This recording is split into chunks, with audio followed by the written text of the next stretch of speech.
Wameua wagombea wa Chadema. Manyoni, mwenyekiti wetu wa kitongoji, amepigwa risasi mchana kweupe. Na hawa polisi wameua kijana Tunduma, wameua vijana sehemu zote. Akija hapa makamu mwenyekiti akisema mambo ambayo polisi wamefanya kwenye chaguzi, wamefanya mauaji. Kwa hiyo tunayasema haya kuwaonyesheni kwamba mko watu huwa muamini mpaka muone, mpaka msikie. Tunayasema haya kuwaonyesheni kwamba ni ushuhuda. Tunawaombeni sana ndugu zangu watu wa Njombe, iungeni mkono Chadema na CCM. Makamu mwenyekiti wameshachanganyikiwa na no reforms no election. Kuwapeni ushahidi wa hilo leo wamechanganyikiwa na no reform no election. Leo makamu mwenyekiti, iko barua inasambaa. Sijui kama ni kweli barua hii ni ya polisi, wao watasema ni ya kwao au sio ya kwao. Mkuu wa polisi wilaya Iringa mjini ameandika barua tarehe 25 mwezi wa 3 mwaka 2025 akimwandikia kiongozi wa Chadema wilaya Iringa mjini. Barua hiyo inasomeka hivi: yahusu kibali cha kufanya mkutano wa hadhara. Yahusu kibali cha kufanya nini? Ngoja nisiseme, ngoja niendelee kusoma barua, mtanielewa. Kwenye barua hii anasema pamoja na mambo mengine wanaturuhusu Chadema kufanya mkutano tarehe 30 mwezi wa 3 mwaka 2025. Anaenda mbali zaidi, anasema na waruhusu mfanye huo mkutano, lakini nimeafiki mkutano huo ufanyike kwa kuzingatia masharti yafuatayo. Kwa kuzingatia masharti yafuatayo. Huyu mtu anaitwa mkuu wa polisi wa wilaya. Yaani angalia kwenye taifa tulilonalo, akili ya mtu aliyepewa mamlaka ya kuwa mkuu wa polisi kwenye wilaya. Sisemi hizi ni akili za mapolisi wote.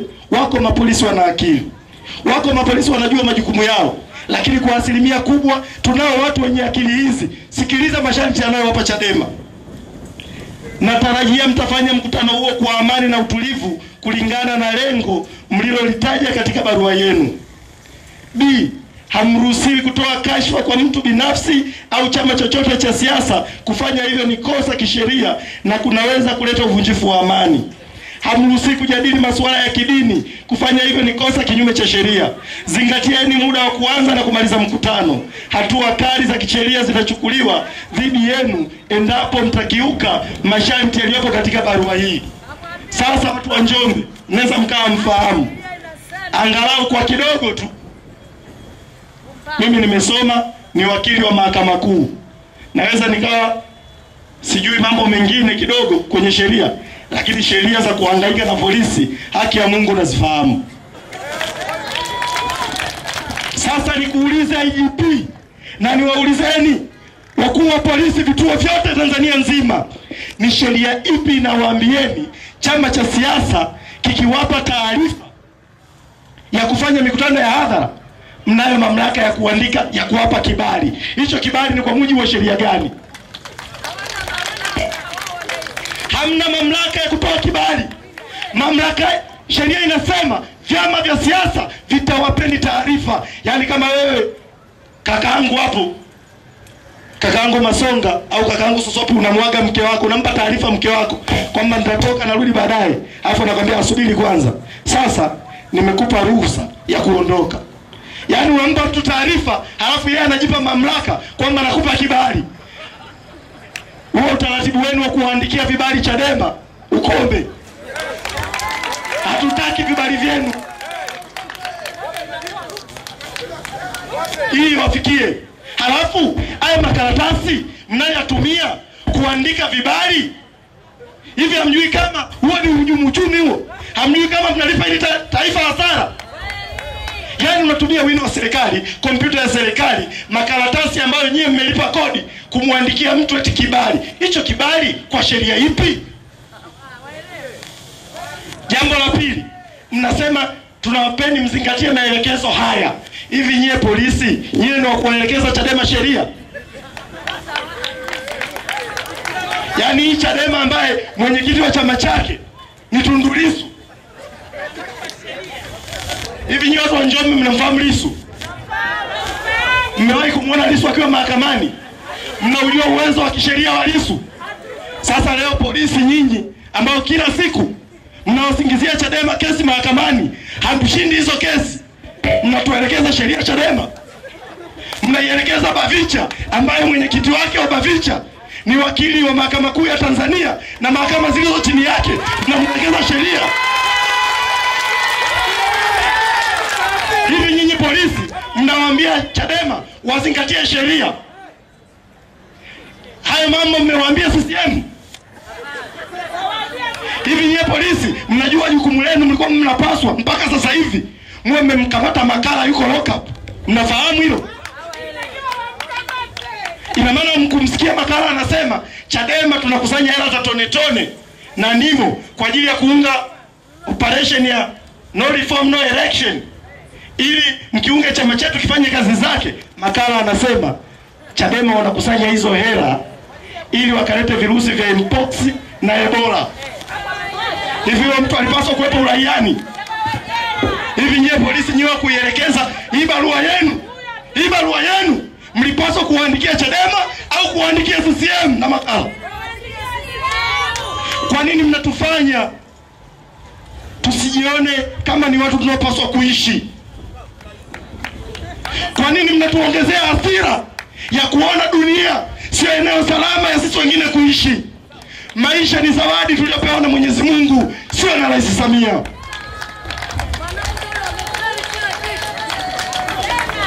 Halafu yupo mtu mwenyekiti anaitwa msajili wa vyama vya siasa, eti anaipa Chadema wiki 2. Sio mjibu nani, mimi hata simjui jina lake. Halafu ameulizwa hawa CCM na Makala kuhusu Chadema na virusi vya mpox vipi? Anasema nimeshachukua hatua na hili jambo tunalishughulikia. Yaani kwa Chadema unawapa wiki 2, lakini kwa CCM utaji siku, unasema tu tunalishughulikia. Sasa nikwambie na wewe msajili wa vyama vya siasa, hii Chadema inayoongozwa na mwenyekiti Tundu Lissu na makamu mwenyekiti John Heche na mwenyekiti wa baraza la vijana Deogratias Mainyira, hutaweza kuitisha na hatutishiki. Ndugu zangu watu wa Njombe, Bavicha tutaandaa mikutano yetu, tutakuja kuzungumza. Nimeona kidogo nilete noma ili makamu mwenyekiti akija akute barabara iko safi. Katibu wa vijana taifa, nimesimama hapa kuongea na mabinti wenzangu ambao tangu tulipozindua operation hii ya no reform no election wenda wamekuwa wakiona kwamba haina umuhimu wala hawaielewi. Nataka niwaambie mabinti wenzangu ambao mnanisikiliza sasa, mwaka 2017 Dar es Salaam, binti mdogo aliyekuwa akiitwa Aquilin aliuawa kwa kupigwa risasi. Alikuwa ndani ya daladala, wala hakuwa akijihusisha na siasa, lakini kwa mfumo wa serikali yetu wa kutumia vyombo vya dola, binti yule aliuawa.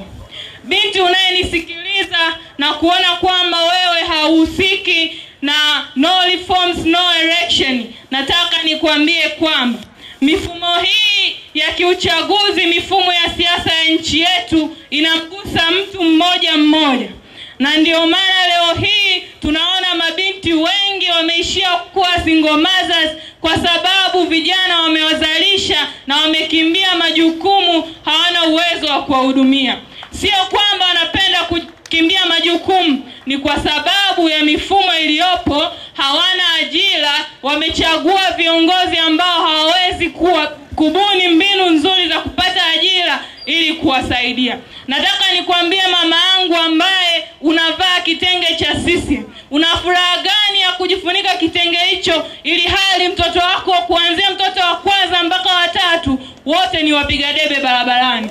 Ukiendelea kung'ang'aniana na wana CCM ambao watoto wao hawasomi Tanzania, watoto wao wanasomeshwa nje, wanaolewa nje, mtoto wako ataishia kwa single mother na mpiga debe. Tuungane wote, twende tukaseme no reforms no election, tukapate viongozi wazuri watakaowekea watoto wetu mazingira mazuri ya kupata ajira, na sisi tukala matunda ya watoto wetu. Peoples!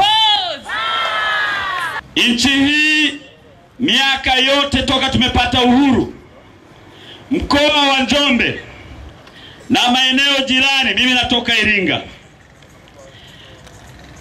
maeneo yote, vijiji karibu vyote, vitongoji vyote vinaongozwa na CCM. Uongo? Vinaongozwa nini?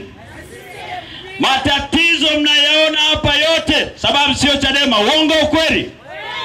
Matatizo mnayaona hapa, changamoto sio ACT Wazalendo wala vyama vya upinzani. Uongo? Nataka kusema haya kwa sababu matatizo makubwa ya nchi hii chanzo chake ni Chama cha Mapinduzi. CCM haina sera tena ya kuwakwamua wananchi wa Njombe kwenye kilimo, biashara, barabara zenu, ajira kwa vijana wenu na kadhalika. Leo ukizunguka maeneo mengi, wananchi wa Njombe, viongozi wa CCM ndio wanaomiliki ardhi kubwa. Uongo? Ndio wanaomiliki mashamba makubwa. Uongo? Hapa kuna mtu kasema Samia kabla hajawa rais wa nchi hii alikuwa na uwezo wa kugawa vitenge nchi nzima. Mbunge wenu akiwa kabla hajawa mbunge alikuwa na uwezo wa kumiliki maekari ya ardhi huko vijijini. Wanafanya haya yote kwa sababu wamewageuzwa kuwa kondoo, na kwa sababu wanafanya haya ni wajibu na wakati sasa vijana wenzetu, wananchi wa Njombe, tusimame pamoja na Chadema, tuungane kupigania mifumo itakayowapatia viongozi ambao mtawapigia kura na kura zenu zitaonekana kuwa na thamani. Peoples, nataka vijana mpate hasira, mfahamu kwamba kukosa ajira kwenu ni kwa sababu ya sera mbovu za Chama cha Mapinduzi.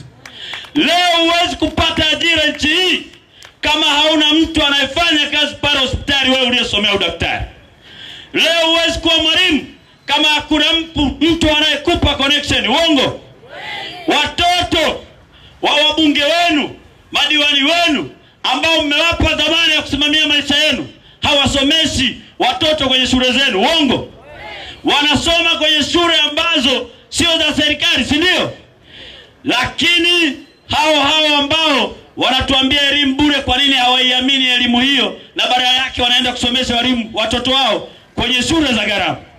Tunataka mtambue kwamba mnao wajibu mkubwa wa kuibadilisha Njombe, kutuletea watu sahihi baada ya kupata mabadiliko ya mifumo ya kiuchaguzi. Na baada ya kusema hayo, hamna sababu ya kushindwa kuiunga mkono Chadema.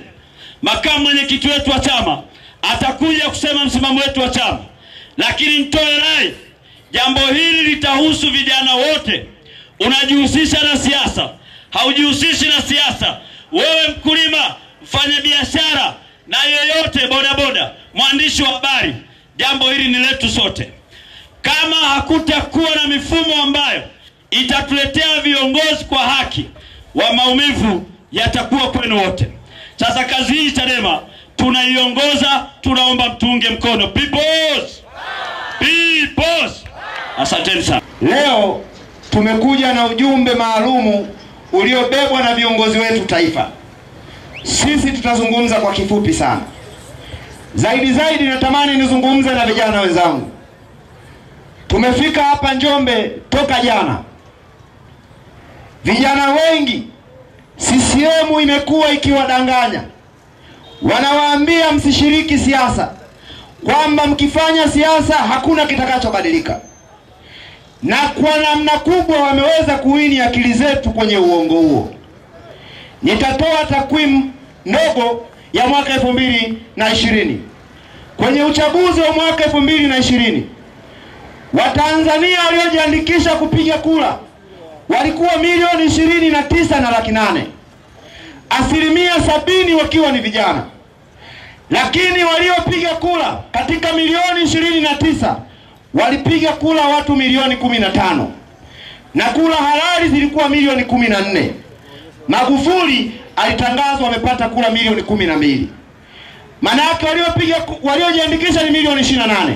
Lakini Magufuli alitangazwa amepata kura milioni 12.